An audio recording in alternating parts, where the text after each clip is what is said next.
Hey guys, it's Brandon, aka B.Rich Beauty, aka your beauty best friend. Happy Wednesday, y'all! Robert De Niro is caught up in a messy divorce. Britney Spears is heading to court, y'all. And is Kim K dating Van Jones? We're talking about that and a lot more. You know what to do. Grab your tea, grab your beverage. Let go.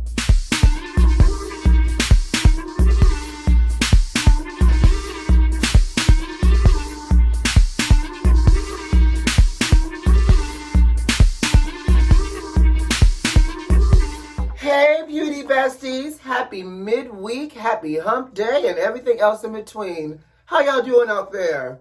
Well, sugar, the CDC has announced that outside is open up like the rest of Atlanta. I'm not going to throw up just Atlanta, but I'm also throwing up Florida. Child, they're saying that if you're fully vaccinated, you can hang out without your mask on outside. Now, they're also saying that you can also hang out without your mask on outside around small gatherings of people if they've been fully vaccinated as well, or if some people are partly vaccinated, partially not vaccinated. They're just saying if you're outside and you got your vaccine, you can take your mask off.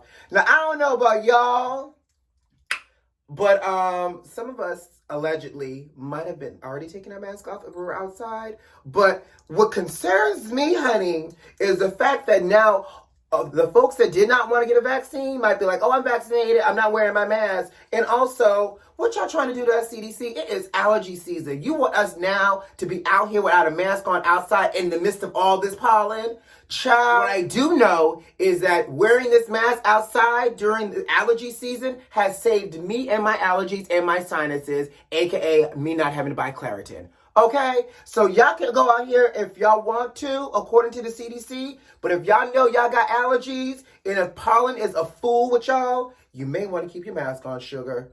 And in other news, mama, we made it. I don't know if y'all downloaded the new iOS 14.5, but baby, Siri has some new updates. So much so that the American version of Siri, because you know I used to use the British version of Siri, honey. I wanted my virtual assistant to sound British. But now the American version has 4 voices to choose from. And out of those 4, honey, one sounds black. We're doing it for the culture. Ow. I am so excited that my virtual assistant is now a brother. And I just can't wait I downloaded it this morning. And shout out to my homeboy, Johnny Bravo, for putting me on for this new iOS update. But I downloaded mine this morning. I can't wait to start asking him all types of things to do for me. Can you book me a spa appointment? For sure. What's the weather outside? Hot as hell. Like, I just want it to be for the culture. And before y'all come for me, side note, this is purely entertainment. I know, personally, we as black people do not all speak in slang and speak this way. But let me have my moment. Like, there is a black voice for Siri. I cannot wait to use my virtual assistant because he is black. So if you have not downloaded this new iOS 14.5, get you some and go and carry on with your day. You'll thank me later. You're welcome. Now, in the latest case of privilege and the unmitigated gall of it all, the Capitol rioter, you remember this guy, the one that put his feet up on Nancy Pelosi's desk, broke into her office and I think peed in her office? Yeah, him. Well, child, privilege has his lawyers trying to get him out of jail under the guise of him not being, a threat and a harmful person. Well, first of all, sir, you didn't go to jail for being a harmful and threatening person. You went to jail for breaking in federal property and destroying federal property and desecrating federal property. And that's why you went to jail, because you chose violence that day and chose to be a terrorist. That's why you're in jail, not the fact that you're harmful or potentially dangerous. So he left a nice little note on Nancy Pelosi's desk calling her a biatch, B-I-A-T-C-H, and not a bitch, B-I-T-C-H, right? So his lawyer's arguing that he wrote that in jest and did not mean any harm towards Nancy by calling her a B-I-T-C-H, but in fact, he intentionally spelled it out to be B-I-A-T-C-H. Okay, tomato. Whether you spelled it out the right way or the wrong way, the spelling has nothing to do for me. It just tells me you can't spell and you may have flunked spelling in grade school. But it does tell me, though, that you still committed a crime. Well, sugar, it wouldn't be the justice system if the man did not get released out on bond, okay? So now the update and the breaking news to this is he actually got released on Tuesday, yesterday, and now he's at home on house detention and cannot have weapons in his home. Child, let's call a spade a spade. That is a clear example of being white in America. The fact that you're able to storm a whole federal building, break in, wreak havoc, kick your feet up on the Speaker of the House desk, allegedly pee in her office and leave a nasty note on her desk as if y'all are friends, and you get out on jail and go home for house detention until your trial? Again, privilege. Take note. In the latest of celebrity divorces, Robert De Niro is going through a sticky, icky divorce, honey, and has been trying to get divorced from his wife, Grace Hightower, for a while now, and they just can't seem to get it together. Now, you know why they can't get it together, right? It all comes down to money, as it always does in the case of a divorce. Now, first of all, was it just me? Or did anybody else know that Robert De Niro had a whole black wife? I did not know. Come on, Robert! Now, here's what's going on in this divorce situation. So Robert De Niro is arguing that his wife wants a lot of money in terms of divorce settlement and to be financed. And his lawyer is saying that Robert is 77 and should not have to be forced to take every single movie role that comes his way in order to keep up with his wife's spending habits. Because at this point, Robert is taking all these movie roles that's coming his way. He's having to work 6 days a week and 12-hour days filming these movies. And at some point, he should be able to enjoy getting older and not have to be forced to work in order to sustain his wife's shopping habits at Stella McCartney. First of all, y'all not gonna do Miss Grace Hightower like that. Like, who's to say that she only shops at Stella? Sis may have a great, nice, expensive palette of designer wear and wants to continue to shop. Now, Grace's lawyers, though, again, real nice and petty, they're saying that Robert has the money. So much so that on Sundays when Robert wants to do brunch, he takes a helicopter to go do brunch.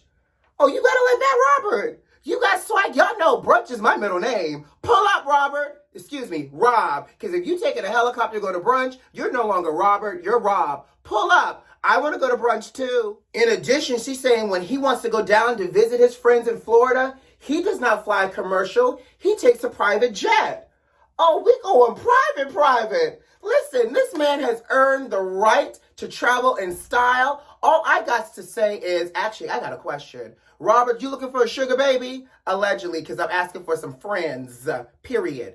But if Robert got swag like this, no wonder she tried to go after everything. So word on the street is Robert's lawyer and Robert De Niro is saying that Robert doesn't necessarily have it like this and that he's nervous about his financial future because with the whole pandemic happening and his tax situation, he got a tax situation, child. With his tax situation, he's uncertain of what his coinage is going to look like. So therefore, he's trying not to come up off of everything. Now, I don't know if y'all know this, but apparently they had got divorced back in like maybe 1999 and got remarried back in 2004. And when they did that, they redid their prenup. And so according to Robert De Niro's lawyer, they're trying to stick to the prenup. Her prenup says that she gets, in the case of a divorce, she gets a $6 million apartment, $500,000 cash, and $1 million a year in alimony based off of the amount of years they've been married. Now, I'm interested to see what this is going to end up looking like because Robert said he ain't got it, but he's worth $500 million, y'all. And her lawyers are saying that in the course of them being remarried from 2004 to now, he's made over $300 million between his movies and business investments. So she's saying he got it because he's pulling up in helicopters and flying down in private jets. Let's continue to watch this. But let me find out Robert De Niro at 77 got some swag, y'all. Where he been at this entire time? In other news, Britney Spears is finally heading to court. She has asked her lawyers to ask the judge if she can come on June 23rd to speak about her conservatorship. Now, y'all know ever since the documentary Free Britney has surfaced, everybody has been on the hashtag Free Britney train, and I want to see this woman regain some control of her life. But my question is, she goes to court, she pleads her case, they give her freedom, give her free. What happens next? Do we think that she can manage her life if back on her own, or will she still need some form of guidance and maybe just not from her daddy? Because that's what it all boils down to is her daddy Jamie Lynn Spears, honey, is what's causing problems between her and this conservatorship. So let's keep an eye on this, and good luck on June 23rd. So in Housewives news, did you guys watch me and the amazing DJ Richie Sky yesterday talk all things Real Housewives of Atlanta reunion, child? It was good. If you missed it, click the link right here, or you can watch the video at the end. I'll put it in the end cap for you. But y'all know we mentioned that they were doing a limited series where they were bringing the housewives from different cities together. Well, it looks like they've all descended upon Turks and Caicos. So the lineup is Kenya Moore, Cynthia Bailey, Teresa Giudice, Melissa Gorga, Kyle Richard from Beverly Hills, Ramona, and Luann. Baby, this looks like it's going to be hot and heavy, and I hope my ATL girls turn it out. Cannot wait. Who do you think is going to get into a fight first, and who is Kenya Moore going to get into a fight with? Because you know that's about to happen too, child. And before I get out of here, did you guys hear the latest rumor between Kim K? Well, apparently now that she's filed for divorce, all the people are coming out of the woodworks, honey, from dignitaries to royals to try to date her. Well, word on the street and the rumor is that she and Van Jones, CNN commentator and lawyer, are getting nice and cozy. Now, all this is alleged, and I don't know how true it is because they're denying it. But if y'all recall, Kim worked with Van Jones and his nonprofit on prison reform for about 4 years as an apprentice. And now that she's divorced, word on the street is Van might be her next victim. I mean, date. I don't know. And I don't know what y'all feel about Van Jones, but he's not a bad looking guy. And according to this picture right here that they took way back when, they look a little cozy to me. Now, on that note, I got to go. Guys, you know what to do. Subscribe to the channel if you like this video if you like, and leave me a comment. Most importantly, check the notifications. Make sure they're turned on. Who loves you? I do. Have a great one. See you on Friday. Bye.